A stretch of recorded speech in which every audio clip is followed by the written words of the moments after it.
shining like the sun.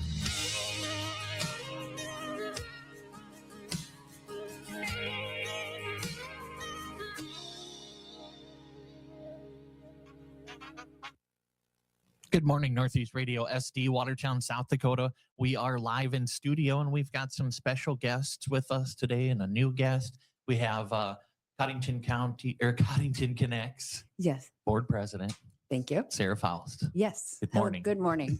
Thanks for joining us. Thanks for having us. So you brought a special guest. That's the agency of the month, right? I did our agency and individual of the month all in one here. Oh my. Yes. Okay. Doing great things. Wow, that is special, isn't it? Very I'll try special. to behave myself. Yeah. Yeah. Well, I've heard things, but all good things. Oh, well, Fantastic things. They I do give God the glory. do amazing things. Yeah. Well, do you want to introduce who you brought with? Sure. So today we have Hank Roso here with Midwest Bible Camp, and he has some great things to share with us. And like I said, he is agency of the month for the month of May. And so we're happy to celebrate him and the great work they're doing at Midwest Bible Camp. Awesome. So you do kind of run the Bible camp, but I know you're really good about talking about your staff, but that's not the only thing you do in this community. Well, when I moved back to Watertown, I graduated here. I met a gal in the Twin Cities. She's a city girl. When we were courting, she said, "Don't ever ask me to move to Watertown."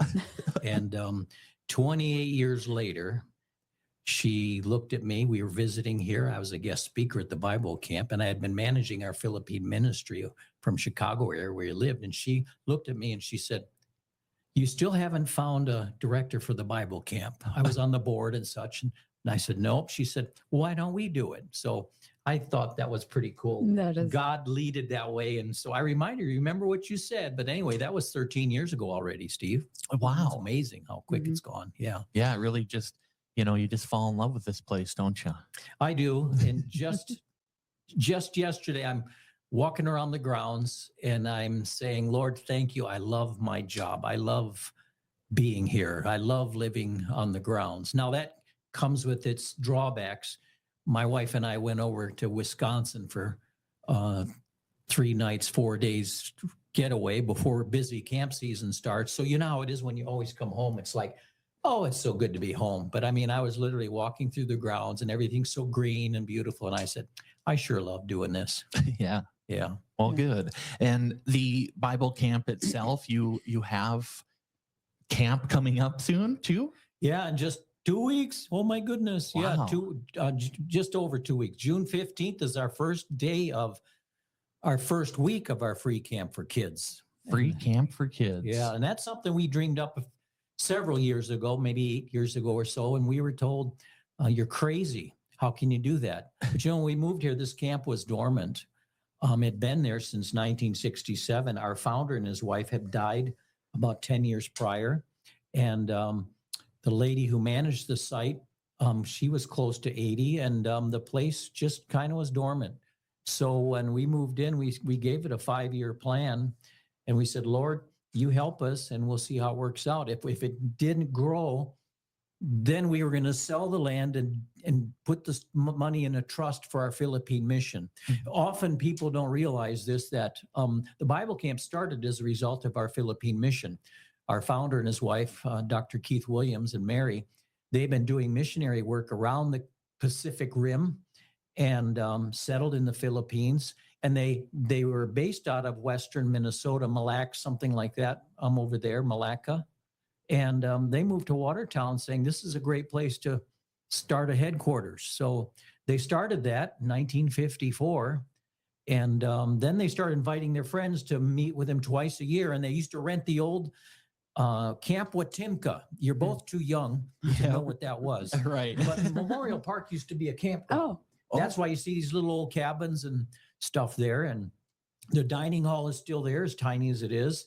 But that used to be a YMCA camp. And we would rent that. And in 1967, we bought that farm on Highway 20, just past the curve. And that was the start of the Bible camp in 1967. Wow, 67. So we've been there and have been dormant. The purpose was to let's have a place for all of our supporters and ministry friends to gather from around the country twice a year. So they had a summer camp in June, and then they had a fall festival kind of thing. And over the years, as their donors started getting older, passing away, moving on, they had this other vision of, let's build this great big building as a retirement center. And our donors can retire with us. Well, I think my good friend Keith Williams, he didn't realize that when folks get older, they want to be near their grandkids. So we built this building, which was Serenity Hills for many years. And the purpose of that was so people would retire at the Bible camp.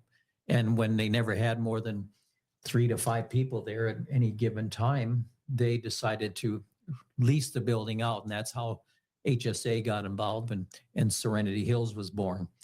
And so that's the history of the Bible camp. But when we came here, it had dormant. People had passed away, moved on, and we had a teeny tiny donor list. And that's people that don't, right? But we suffered from an aging donor list, and we felt, well, you can't raise money to feed a dead horse, so let's put some life into this. And we met our 5-year goal in 4 years. That first summer, we had 22 kids at camp and 22 adults. It was a family camp. And I tell you, that place was so empty and so discouraging. Holly and I thought, did we really were we really called to do this? And so, I told the board, we're a nonprofit corporation. I told the board, we'll have 2 events that first year, and then we'll double it. 4 years the next time we'll have 4 events, then 8 events. Well, the next year we had 56 events. So now in like 2025, we had 175 events. Wow. So it's a busy place. Wow. And I felt like this is God's property. Let's just be good stewards of it, right? So let's use it every square inch, every building, every day of the calendar. Let's use it for the best we can for the Lord. And so God has blessed us and he's helped us. And so the free camp for kids was just the first dream that the Lord gave us. And that's, let's give kids camp for free. Now we all know that church camps typically have scholarships and things like that.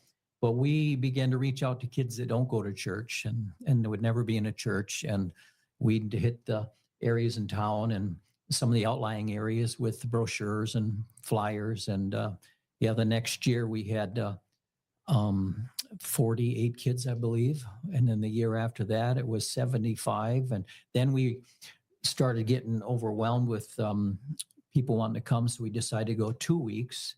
And now we have about 100 campers, and that's our capacity. We have 104 beds. So we're at capacity for 2 weeks now. And someday we're going to have to make the jump to 3 weeks, but that's a whole new set of logistics. And we're trusting the Lord to work those details out too. But it's free for kids, first grade and older. And people are calling this time of year and registering the kids. It's a lot of fun to see it happening. And some kids come year after year after year. It's been fun to see some of them grow up already because in 13 years, some of the little ones that were there are now high schoolers and even young adults. So that's been a lot of fun to see them grow up, and they become counselors and things like that. So yeah, the Lord's really blessed our free camp for kids. And the other thing was, people write, you're crazy for doing this. But I realized that if you do something for the community, well, God pays his bills. And so the community gets involved, and we have so many businesses that support it.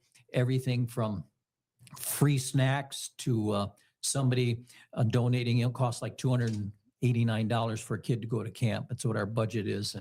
And many businesses say, well, I'll support 4 kids or 2 kids. And a lot of families will say, well, I can afford to pay my own way, and I want to pay for another kid. So it's really been great. Our budget for camp every year is about $60,000.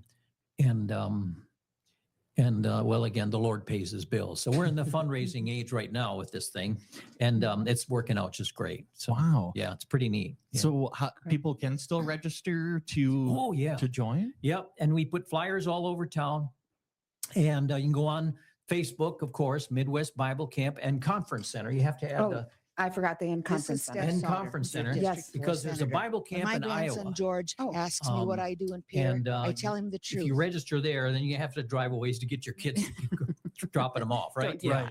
So that's why we added that to the name. But yeah, Facebook page, Midwest Bible Camp and Conference Center. And you go to on the website, it's midwestministries.org. Just Google it, and you'll see a QR code.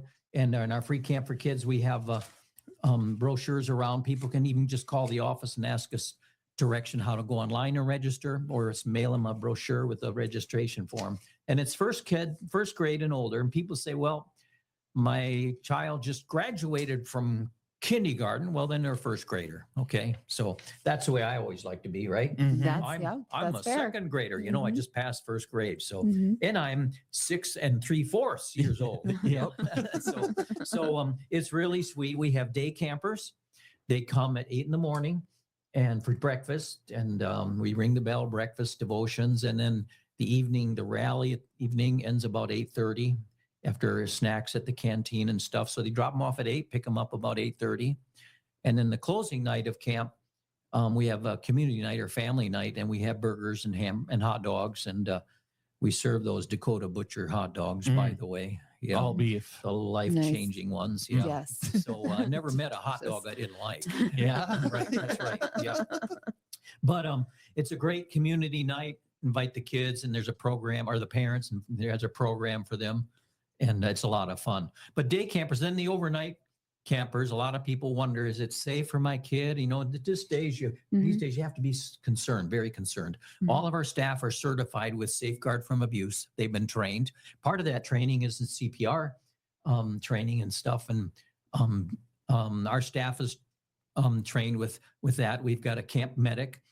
She's very qualified, educated as a EMT.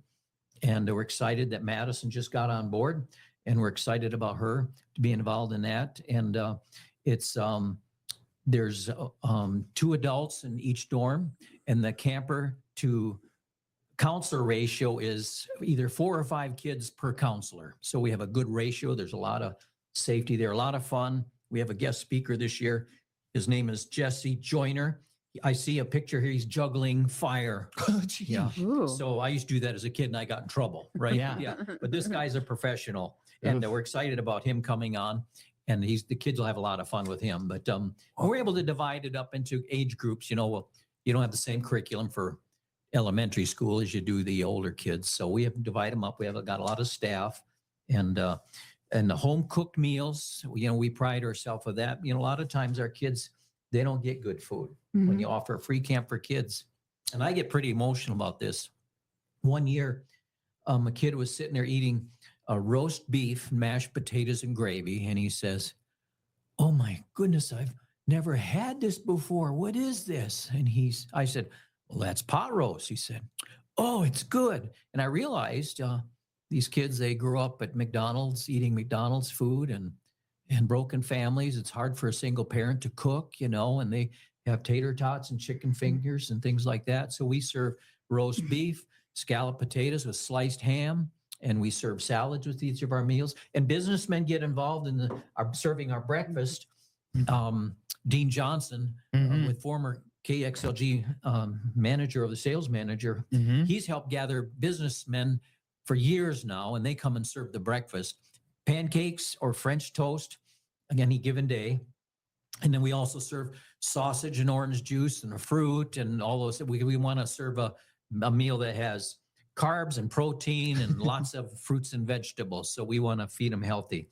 So anyway, it's a fun place. I'm probably over talking this camp thing, but I get excited about it. Yeah, Well, it's no, really that's a lot of fun. That's what we want, is the passion that comes. And I've been there on that pancake flipathon there with Dean before, and Oh, that's right. You've helped out over that's there. Yeah. that's made for him. He's Yeah. just running around. All right, we got this, Yeah. get this, flip this, and Yeah, he's been a dear friend of the ministry and myself personally over the years, and it's Yeah. been a blessing. Yeah. So we're looking for cooking staff. I should add that.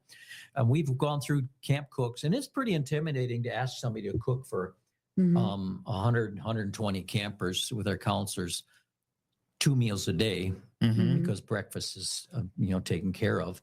So we've broken it down. I get to be the kitchen manager, and I grew up serving in a cooking in a restaurant, and I've been doing this now for a few years. I found it's just a lot easier to be a kitchen manager, and we can get people to come and volunteer. If I can get 5 or 6 people per meal for 3-hour shifts, they come in on, let's say, Tuesday, for instance, and I'll say to one person, you do the mashed potatoes, you get those roasts in the slow cookers, and you get the salad prepared, and you work on the jello, and you frost the cookies, and then about 10 minutes before the meal's served, everybody's got their thing done, and it's pretty easy for everybody. Plus, it's a lot of fun. So we're looking for some cooking staff.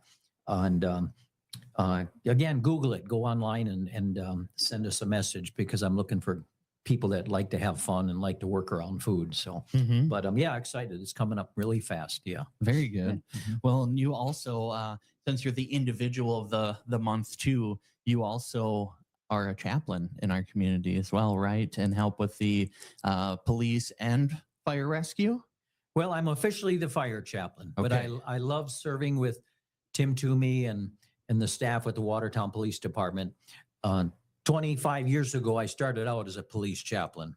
I responded to President Bush after 9/11. I heard him in his State of the Union address say, use whatever gifts you have to fight terrorism. And I thought, what can I do? And I saw an ad in the Chicago paper, police department, suburban department was looking for a chaplain. So I applied and they got it. And that's a passion I've always have a passion for police.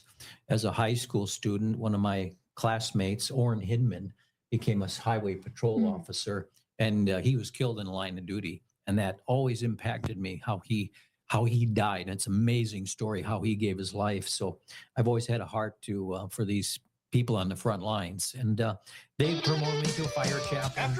And over the years in the Chicago area, I became the chaplain of MABUS 7 mutual aid box alarm system, 7 with 17 fire departments, and about 3 to 5 police departments, depending on which. I was the Illinois chief of police chaplain, and just had a lot of fulfillment in that. I came here and didn't realize I was burned out, and even suffered from PTSD. That takes our first responders, what they see and hear, what they experience, it affects them. And of course it did me too. So I was wise enough and with my training to know when I needed help. So I saw a counselor and worked through that. And after being here about 5 years, I signed up to be a hospital chaplain, working with Jody Brinkman and the pastoral care department. And then a couple of years after that, I was asked by Chief Kranz, with former retired fire chief with the Watertown Fire Rescue. He asked me if I'd bless their new ladder truck and also share a few words during the 9/11 ceremony. And I guess I must have done a good job, because then he asked me if I'd be their chaplain. So, and again, I love serving with these men and women. Again, what they see on any given day, it tears your heart out. And so I like to be there for them. And of course, working with the police too. Again, we have such great people. We're so blessed. People complain a lot about Watertown, but this is such a wonderful community, and it's really a lot of fun, a lot of fulfillment to have a very small part of it. Yeah. And in the recovery world, this is how I got connected with Sarah, is we had 8 rooms at the Bible camp that just sat there 51 weeks a year, sat there empty. And of course, they were dilapidated and kind of nasty almost. They weren't dirty, but you know how just leave something sit for that long. But we cleaned them up, fixed them up, and we dedicated these rooms to be used for people that want to relaunch their lives.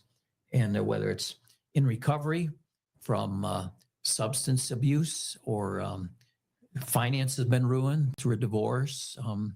And that's grown too, these 8 rooms. And we've been able to see, I think, like 170 people come through there in the last 6 years. We started with brothers and sisters behind bars. Bruce Hested came to me and some others and said, let's do this. And so I was on board at that. And I said, well, we can provide housing. And that's how it all grew. And that's been a great, and I love to have those rooms used to help people. And the women's shelter here in town, the Beacon Center, they help us so very, very much. And is that the name of it? Beacon Center. Yeah. Yep. So I get confused. In my previous life, there was a Harbor House shelter. And so I get names mixed up. Yeah. Comes with being in my 70th year. It's like, Wow. yeah. So, brain isn't always there. It's never stopped me before. It's working great today. Yeah, I don't know. Yeah, but anyway, it's been fun to have people go through there. And of course, it had its challenges too. We learned a lot through the ages. I was with a Midwest Challenge in the late 80s, early 90s, about 7 years. That was a treatment center in Minneapolis. And I was there as the president for just a few years. And that's where I had a heart for people in recovery. And I was happy that we could open up a little small part of our ministry there. We call it a small room. And it's been fun. It's been fun to see brothers and sisters behind bars grow. They opened up sober houses for men and women. So we just have them bring them in, no questions asked almost, you know. It's like just out of prison, just out of treatment, just out of jail. Yeah, we got a room for you. And, you know, you give somebody their own private room and they're not ready yet. You can imagine some of the hurdles we've had to jump over, but all in all, it's been really great and successful. And now they have to be 90 days clean and sober. They have to pay rent and the security deposit, $400 a month. Part of relaunching your life, part of sobriety is adulthood, right? And we feel like the rent is a meager amount, and yet it gets them started off, right? Everybody knows this. You have to pay for your housing, right? Yeah. So anyway, that's a part of it. And we fixed up the rooms. We just remodeled 2 of the ladies' rooms, bathrooms. So now they're all pretty nice and new. The restrooms are pretty cool with showers and stuff. And it's been fun to have people through there. We've got one lady living with us. She's been there. This June will be 3 years. Oh, wow. She came to us from the Beacon Center, scared, trying to relaunch, and she found it to be such a safe place. Her unit is right there for 3 years, and a couple of others from the Beacon Center to come just for a place of safety and a relaunch. And some of them get their education and get good jobs. Just been a lot of fun to see them. We've got a lot of success stories. One recently, young man came to us, and his sponsor brought him to our Celebrate Recovery. He meets every Thursday night. It's a Christ-centered recovery program, 12-step with Jesus on steroids, I say. But for about 9 months, he's grown and grown and grown, and he gave his heart to the Lord. You know, we're a faith-based ministry. He was baptized. He got a great job as a technician, promoted, and I was so sweet. He came to me one day and he said to our small group, he said, well, I was given a raise and I've never stood up for myself before. I never felt I was worthy, but I said to my boss, I deserve more than that. I've been a good employee. I've never missed a day. And his boss said, you're right. And he said, I got such a good raise, I'm going to look for a house to buy. Well, he's bought his own house. Wow. And it's been really neat. And so we've had a number of those too. And one mom recently, she was here. She moved back to her hometown where she could get her kids back. And so she's able to get her own apartment and have her children move in with her. And so it's been neat to see lives restored. So, and again, I love working with the Watertown community, and that's why I enjoy Sarah and the Codington Connecs and all these things have been established. It's really great. We have a lot of agencies. We collaborate with one another and see lives change. So that's the small room ministry, and it's pretty fun to have that. And of course, people often are concerned with, well, are those people interact with the kids camp? And no, they're in another end of the grounds. And they part of the rules living there is you stay away from that part of the grounds where the kids are. So we haven't had any problems. Yeah, it's been a lot of fun. Yeah, absolutely. It sounds like, I mean, you have your hands very full, but although you've gone through a lot of trauma and seen a lot of things, it shows too that you can be positive and although realistic, but always optimistic, I think. So I think there's a lot to be learned just from listening to you and going to help volunteer out there and see how all that stuff kind of works. So we appreciate everything that you do. Well, thank you, Steve. That means a lot to me. It really does. And as I tell people, it's all I am or ever hope to be. It's because of Calvary. It's what Jesus did for me on the cross. And I want to be Jesus with skin on. I want to be able to love other people. I had to get a pedicure. Unconditional love and to give to them has been given to me. And I find that if you, they say a smile is one thing you give away and to still keep it. Mhm. And I found that if you smile and show kindness to people, if you love on them a little bit, they love on you right back. They Mhm. really do. And I don't think Courtney would mind me sharing this, but one example was I love the coffee shops in town and I frequent a number of them, but I was away for our Philippine mission over there and was gone for nearly a month and came back, and Caribou Coffee had this great big thing of coffee they gathered for us.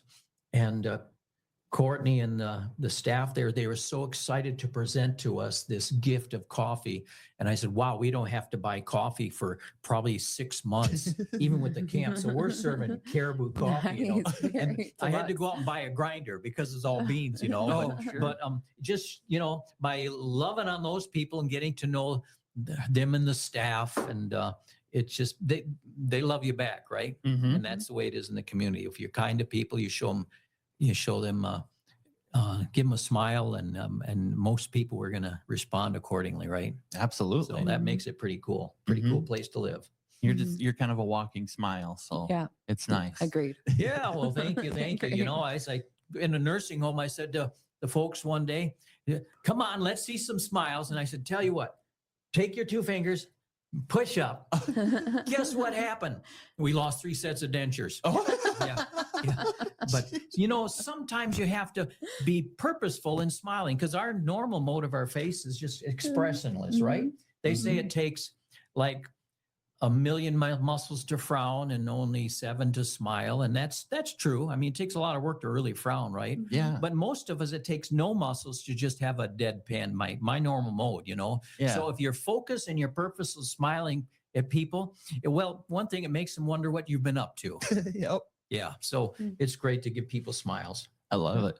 Yeah. Well, Sarah, do you have anything that you want to wrap up with? Well, so again, just what a great example of our great partners that we have with Codington Connects. And this is truly what makes our community great. Mhm. Want to give one last reminder that we have our Splash into Summer event tomorrow from 5 to 7 at Foundation Plaza. It's going to be a great event, great weather. We're so excited.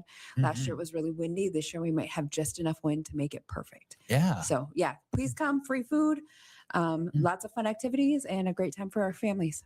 Very good. Maybe. Wear your swimsuits. Yeah. Yes. That's what I was thinking. Like, Yes. um, the splash pad will be going. Yeah, it's gonna be And we have the perfect. dunk tank. Yeah. Okay. Yeah. Very cool. Oh, Mhm. dunk tank. All right. Dunk. Mhm. Well, are you involved in that, Hank? I wish I was. Sarah expressed to us the invitation to bring our barrel train out, but we're like all hands on deck trying to get going for camp. Yeah, that's Yeah. right. And we have our own worship fest on Saturday night. Getting ready for that. We have local youth bands are getting together, and we're doing worship fest. What's the date fun. of that? Is that the 30th or the 30th. Yeah. And Saturday. so we're serving walking tacos, and free food, and great time of music. These kids are really talented, and it's a fundraising event for the free camp for kids. That's from 4 till in the evening when they shut down. So it's out in our pavilion, open air pavilion. It'll be a lot of fun too. So All right. if you have any energy left after the splash thing, Yeah. come on out, Sarah. Bring your Saturday peeps night? out. Yeah, we'll give Okay. you a That's free. good to know. Yeah, we'll give you a free talking wacko. Yeah, Perfect. yeah. Perfect. Sounds delicious. Oh my goodness, I yeah. love those talking waffles. Yeah. Okay, great. Anything else from Hank or No, Sarah? I just happy to be here, Steve. It's so good Thank to you. see you here and see how the Lord's blessed the work here. Yeah, Mhm. I'm proud of you, man. Thank you. Talk Appreciate about it. somebody landing on their feet. Mhm. Good job. Well, thank you. I appreciate that. Coming from you means a lot. So thank you for coming in and sharing all that with us. So Yeah. look forward to the next time you can Thank make you. it in. You bet. And All right. thanks for watching. There you go. We'll get back to some music here on Northeast Radio SD.